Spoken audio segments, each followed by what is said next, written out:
आता त्यांनी डिक्लेअर केली की सुरू होती, त्याच्यामुळे मग मी इकडं आलो आणि इकडं वेगवेगळ्या भागातले लोक, सोलापूर जिल्ह्यातले, आमच्या सांगली मिरज कुपवाड परिसरातले, पुण्यातले, पिंपरी चिंचवड मधले असे लोक येत होते, भेटत होते. उद्या पण सकाळी 7 वाजल्यापासून मी ह्या सगळ्यांना वेळ दिलेला आहे. काहींना कुठल्या प्रभागाच्या बद्दल काही सांगायचं आहे, काहींचं वेगवेगळी मतं. निवडणुका म्हटल्यानंतर कसं झालं पत्रकार मित्रांनो, आमच्या निवडणुका झाल्या, कोणी आम्ही खासदार झालो, कोणी आमदार झालो, कोणी मंत्री झालो, उपमुख्यमंत्री, मुख्यमंत्री, सगळी काही पदं मिळाली आम्हाला. पण आमच्याकरता काम करणारे जे कार्यकर्ते त्यांची निवडणूक आहे. एकतर 4 वर्ष निवडणुका झाल्या नाही. वास्तविक 2022ला व्हायला पाहिजे होत्या, त्या 2026 मध्ये आता होत आहेत. नवीन कार्यकर्त्यांना वाटतं की आपल्याला संधी मिळावी. बऱ्याच जणांनी आणि त्याच्यात खूप जणांना फार त्याच्यामध्ये कष्ट घ्यावे लागले की आता निवडणुका लागतील म्हणून कुणी कुणी प्रयत्न केले, परत निवडणुका पुढे गेल्या. असं करत करत या जरा सगळ्यांना म्हणजे जे इच्छुक उमेदवार होते त्यांना जरा त्रासच झालेला, ही गोष्ट खरी आहे. पण आता खऱ्या अर्थाने निवडणुका लागल्यात आणि ह्याच्यानंतर माझ्या माहितीप्रमाणे जिल्हा परिषद, तालुका पंचायतीचा सुप्रीम कोर्टाने तो निकाल दिलेला आहे की 50%च्या आतमध्ये आरक्षण पाहिजे. त्याच्यात विशेषतः आपल्या विदर्भातल्या, नंतर मराठवाड्यातल्या 2 आणि विदर्भातल्या बहुतांशी आणि आपल्या उत्तर महाराष्ट्रातल्या काही अशा ह्या निवडणुकांचं 50%च्या आतमध्ये आरक्षण आणतील निवडणूक आयोग, कारण सुप्रीम कोर्टाचेच आदेश आहेत. ते झाल्यावर त्याही जाहीर. दादा, युतीबद्दल मुख्यमंत्र्यांनी आज विधान केले की पुण्यात राष्ट्रवादी आमच्यासोबत लढणार नाहीत ते, दुसऱ्याचा फायदा व्हायला नको एकत्र. पण शेवटी राज्याचे ते प्रमुख आहेत आणि त्यांना जे योग्य वाटतं ते स्टेटमेंट त्यांनी केलेलं आहे. ठरलं का?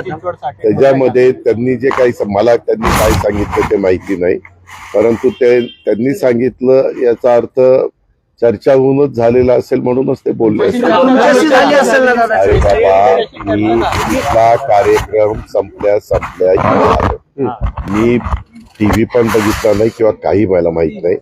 मुख्यमंत्र्यांनी काय स्टेटमेंट केलं, मी तर तुम्हाला म्हणतोय की मुख्यमंत्र्यांचं स्टेटमेंट जे झालेलं आहे ते निश्चितपणे आम्ही अनेकदा एकत्र बसतो, चर्चा करतो, त्याच अनुषंगाने त्यांनी केलं असेल. पुणे आणि पिंपरी चिंचवडसाठी काय रणनीती असणार? पुणे आणि पिंपरी चिंचवडसाठी रणनीती काय असणार दादा? त्या संदर्भामध्ये रणनीती निवडणुका लढवायची असणार, दुसरे काही अरे बाबा, अनेक विषयाच्या बद्दल आम्ही चर्चा करतो. त्यांनी आता काय तुम्हाला सांगितलं हे मला माहिती नाही, पण तरी देखील मी सांगतो की त्यांनी सांगितलं याचा अर्थ विचारपूर्वकच त्यांनी स्टेटमेंट केलं अजित पवार यांच्याशी आमची चर्चा झालेली आहे. पुणे आणि पिंपरी चिंचवड मध्ये आम्ही एकत्र लढणार नाही असं ते म्हणत. ठीक आहे, बरोबर. दुसरं ऑप्शन आपल्याकडे पवार साहेबांसोबत युती करणार का? राष्ट्रवादीची युती, दोन्ही राष्ट्रवादीची अरे युती. बाबा, आता निवडणूक जाहीर झाली, तुला काय जरा कळ काढ. पेशन्स ठेव सारखं. त्यामध्ये ऐक ना, आता 4 वाजता का 5 वाजता डिक्लेअर झालंय. आता सगळीकडं त्याचा बोबाटा झालेला आहे. आता बरेच जण वेगवेगळ्या ठिकाणी उमेदवारी मागण्याचा प्रयत्न करतायत आणि वेगवेगळे पक्ष कसे प्रभाग स्ट्रॉंग होतील अशा प्रकारचा प्रयत्न करतायत. आता ते आम्ही काय केलं, मागे 15 वर्ष लोक महाविकास आघाडीमध्ये काम करत असताना आम्ही आणि काँग्रेसवाले काय करायचो, किंवा आमचे मित्रपक्ष शेका पक्ष होता तेव्हा, किंवा इतर RPI आठवले साहेब तेव्हा आमच्या बरोबर काही काळात होते. तर त्या काळामध्ये आम्ही स्थानिक जी काही जिल्हा असेल किंवा कॉर्पोरेशनला स्थानिक ते शहर असेल, तिथल्या जिल्हाध्यक्षांना आणि तिथल्या जे काही आजी माजी पदाधिकारी, आमदार खासदारांना तो अधिकार द्यायचो की तिथली राजकीय परिस्थिती बघून तुम्ही तुमचे निर्णय घ्या आणि तशा पद्धतीनं ते निर्णय घ्यायचे आणि निवडणुका व्हायच्या. महायुतीमध्ये जे नेत्यांमध्ये एकमेकांना घेतलं जाते, म्हणजे शिवसेनेचे पदाधिकारी घेतले जातात, भाजप शिवसेनेचे पदाधिकारी घेत आहे. आज देवेंद्र फडणवीस बोलताना असं म्हणाले की शिंदे आणि आमच्यामध्ये असं ठरले की एकमेकांचे पदाधिकारी पक्षामध्ये घ्यायचं नाही. मात्र तुमच्या पक्षाबद्दल ते काय बोललेले नाहीत. आगामी काळामधले तुमच्या पक्षातले नेते पदाधिकारी सुद्धा घेण्यासाठी त्यांनी ग्रीन सिग्नल दिलेलं आहे. असं तुला ते म्हणलं.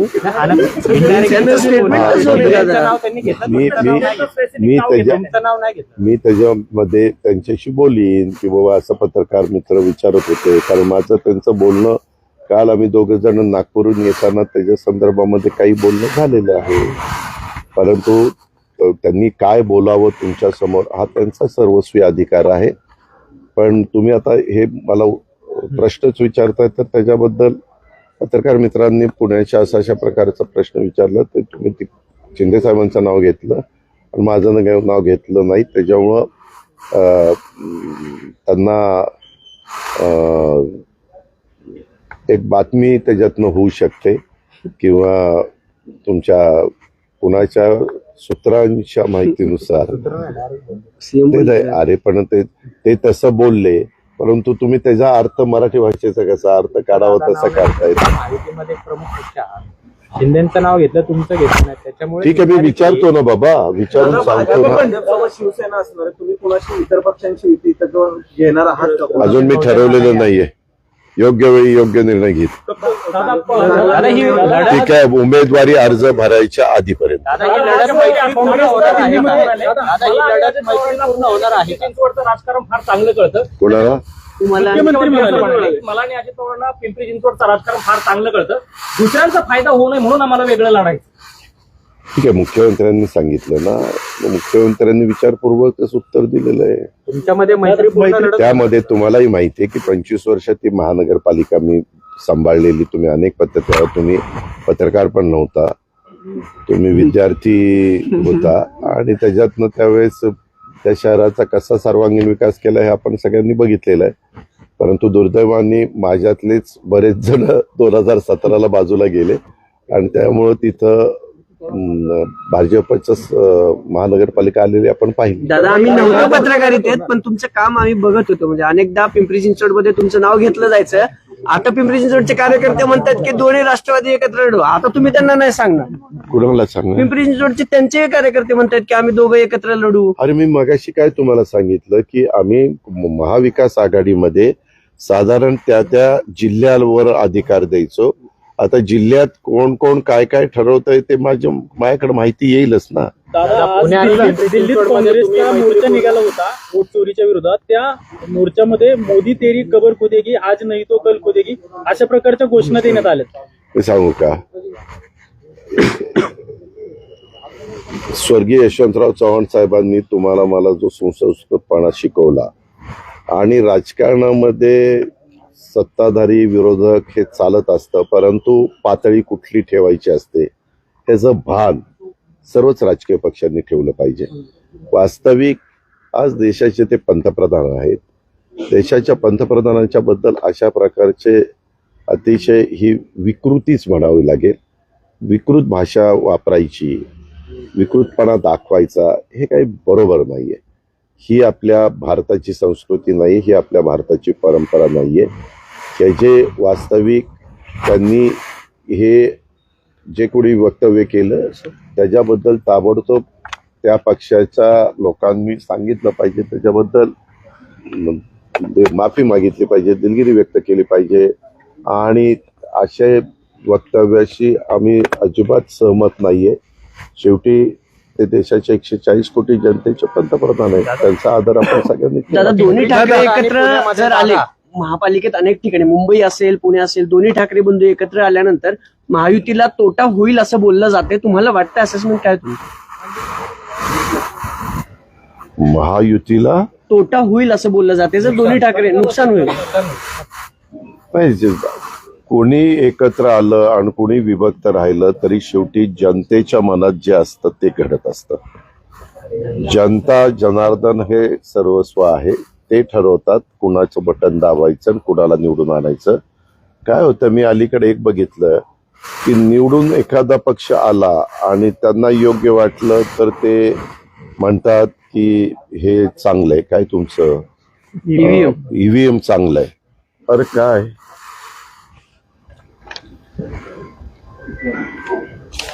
ईव्हीएम चांगलं आहे अशा पद्धतीनं काहीतरी ते बोलतात.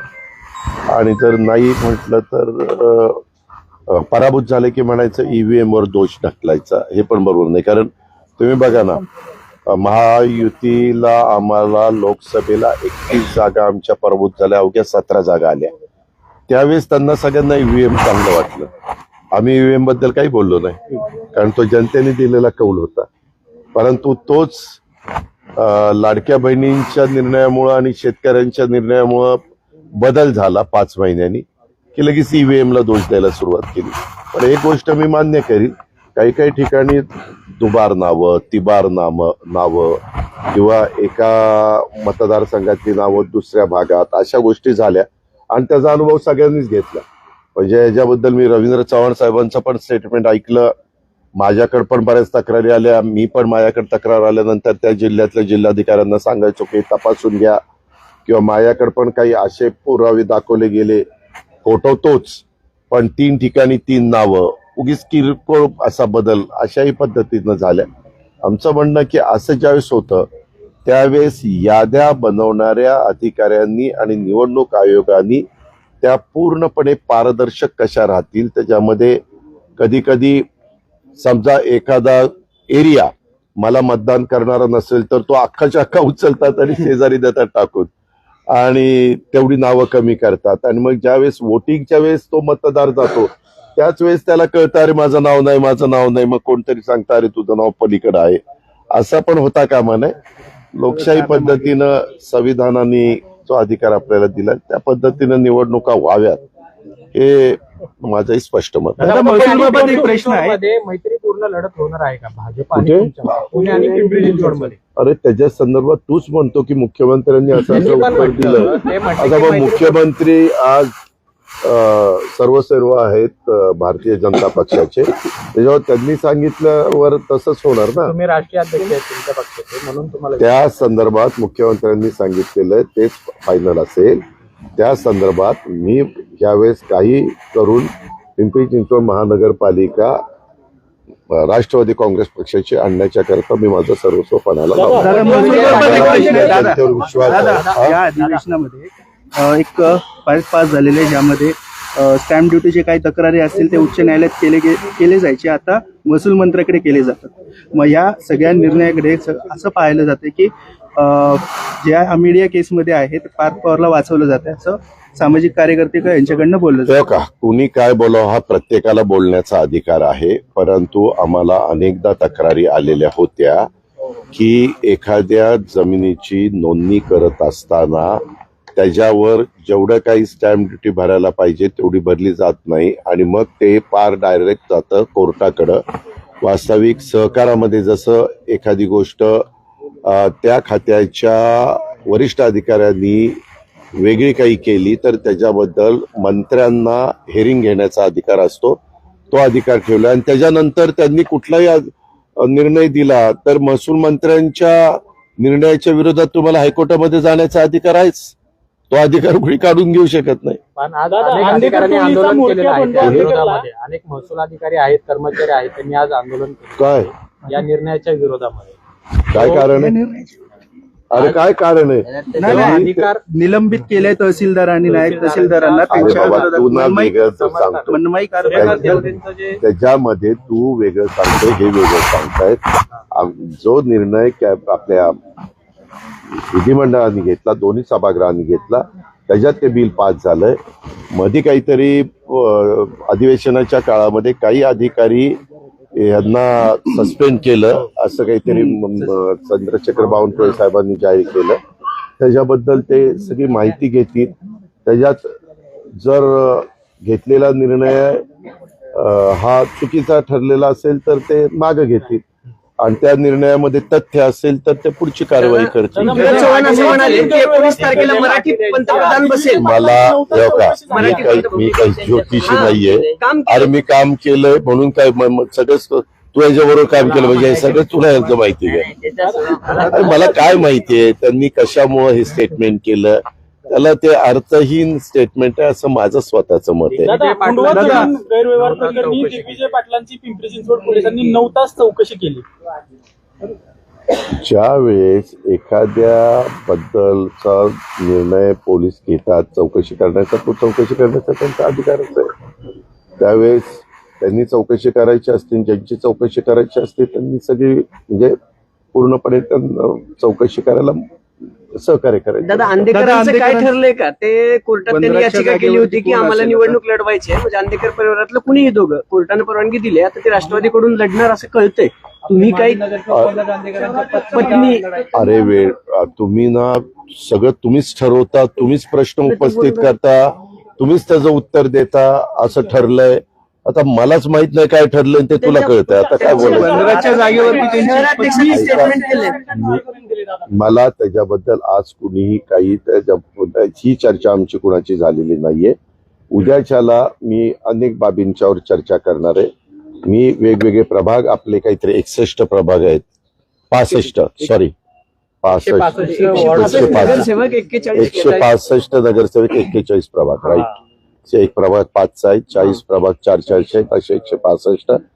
आणि त्या 165च्या संदर्भामध्ये साधारण प्राथमिक चर्चा करत होतो. किती अर्ज आलेत, काय आलेत वगैरे वगैरे ते माहिती घेण्याचा प्रयत्न करत होतो. पण ते म्हणले की बाबा अजून अर्ज येतात, लोकांना नक्की निवडणूक होणार की नाही त्याच्याबद्दल ते साशंक होते. परंतु आता खऱ्या अर्थाने निवडणूक जाहीर झालेली आहे. मला वाटतं किती तारखेपासून फॉर्म भरायचे? 23 तारखेपासून. त्याच्यामुळं त्याला आता जास्त गती सर्वच राजकीय पक्षांच्या मध्ये येईल. दादा, नगर परिषद निवडणुकामध्ये अनेक राजकीय पक्षाचे आमदार मंत्र्यांच्या म्हणजे मिसेस जे आहेत त्या नगराध्यक्ष झाल्या बिनविरोध. आता सुद्धा अनेक जण जे आहेत ते बघ, लोकशाहीमध्ये उद्याच्याला तुझी पण बायको जर बिनविरोध झाली तर आपल्याला काय होणारी बायको तर तो त्यांचा अधिकार आहे. शेवटी लोकशाही आहे रे. लोकशाहीमध्ये कुणाला निवडून द्यावं आणि कुणाला बाजूला करावं हा जनतेचा अधिकार आहे. त्याच्याबद्दल आपण कशी टीका टिप्पणी करू शकतो? राजकीय घराणेशाही म्हणून अनेक नगरसेवकाची मुलं सुद्धा तिकीट मागतात, अनेक महिला सुद्धा तिकीट मागतात. जर ती घराणेशाही वाटत असेल त्या मतदारांना तर त्यांनी त्या बाबतीतला विचार करावा. त्यांना निवडून हो का, तिकीट देताना बहुतेक राजकीय पक्ष इलेक्टिव्ह मेरिट बघून तिकीट देतात. अलीकडच्या काळामध्ये तो ट्रेंड देशात सगळीकडे जम्मू काश्मीर पासून कन्याकुमारी पर्यंत पाहायला मिळतो. आपल्यामध्ये पण चांद्यापासून बांद्यापर्यंत पाहायला मिळतो. आणि हे बहुतेक सगळ्याच राजकीय पक्षांनी मान्य केलेलं आहे. आणि फक्त इलेक्टिव्ह मेरिट हे बघून साधारण पुढं जातात. त्याच्यामध्ये ज्यांचं काम चांगलं असतं ते रिपीट होतात. आणि त्यांना असं वाटलं कुठल्या राजकीय पक्षाला की बाबा ह्याला घेतलं तर आपल्याला फायदा होईल, तर ते वेगवेगळे राजकीय पक्ष वेगवेगळ्या लोकांना आपल्याकडे खेचण्याचा प्रयत्न करतात. ते वर्षानुवर्ष पक्षात असतात, त्यांना संधी दिली जात नाही. अशा पद्धतीने तुम्ही म्हटलं की मेरिटवर उमेदवारी दिली जाते. बर, तुझा निरोप मी माझ्या ज्यांच्या ओळखी आहेत त्या राजकीय पक्षांना सांगतो की असं एका आमच्या सहकार्याला पत्रकाराला वाटतं की अन्याय होतो, ते ठरवतील. दादा हिंदीमध्ये हो दादा.